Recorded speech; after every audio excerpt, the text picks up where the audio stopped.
முருகா, வெற்றிவேல் முருகா, வேலுண்டு வினையில்லை, மயிலுண்டு பயமில்லை. அப்பா, எப்பொழுதும் என்னுடன் இருக்கிறீர்கள் என்று கூறுகிறீர்கள். ஆனால் எனக்கு வெறும் கஷ்டத்தை மட்டும் ஏன் வேடிக்கை பார்த்து கொண்டிருக்கிறீர்கள்? எனக்கு ஏதாவது உதவி செய்யலாமே என்றுதானே ஒவ்வொரு நாளும் நீ என்னிடம் கேட்கின்றாய். தங்கமே, எப்பொழுதும் உன் மனம் தடுமாறுகின்றது, அலைபாய்ந்தபடியே இருக்கின்றது. இதை அடக்கி நிலைப்படுத்தும் வழி என்ன என்பதை நான் முதலில் சொல்கின்றேன். நம் மனம் எப்பொழுதும் எதை பற்றியேனும் சிந்தித்து கொண்டே இருப்பதால் தெளிவான முடிவுகளை எடுக்க முடியாமல் தடுமாறும். குறிப்பாக சின்ன சின்ன விஷயம் அவ்வப்பொழுது நடக்கும் பொழுது அதை பற்றியே பெரிதாக்கி பார்ப்பது மனிதனின் இயல்பு.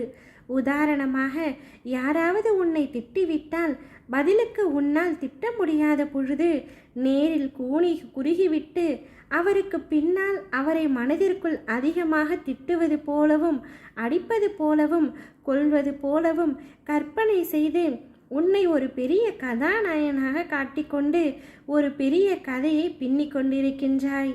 பொறாமை, சந்தேகம், அவமதிப்பு, கோபம், பயம், அவமானம், பேராசை, தற்பெருமை, கட்டுப்படுத்த முடியாமல் வளவளவென பேசுதல் போன்ற உணர்ச்சிகள் உன்னை தாக்கும் பொழுது மனம் உழன்று அதில் ஏதோ தீர்வை காண்பது போல தன்னிலை உழன்று கொண்டிருக்கும்.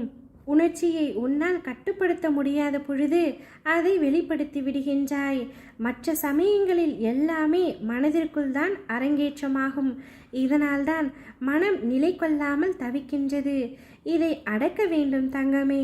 முழுமையாக அந்த எண்ணங்கள், சிந்தனைகள் உங்களை கடந்து போகட்டும் என விட்டுவிடு. கண்களை மூடி அமைதியாக இந்த நிகழ்வுகள் முடியும் வரை உட்கார்ந்திரு. கரையான்கள் புற்றிலிருந்து புறப்படுவதைப் போல இந்த எண்ணங்கள் மனதிலிருந்து புறப்பட்ட பிறகு மனதில் ஒரு வெற்றிடம் தோன்றுவதை உன்னால் உணர முடியும்.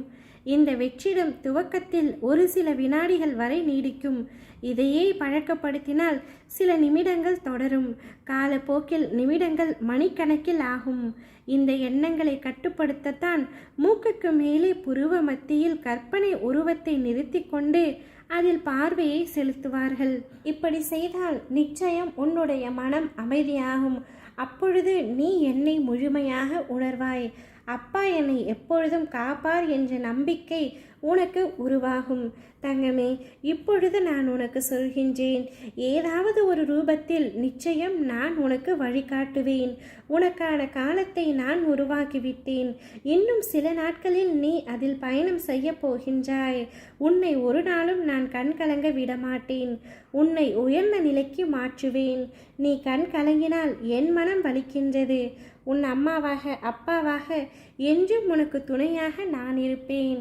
ஓம் முருகா, வெற்றிவேல் முருகா.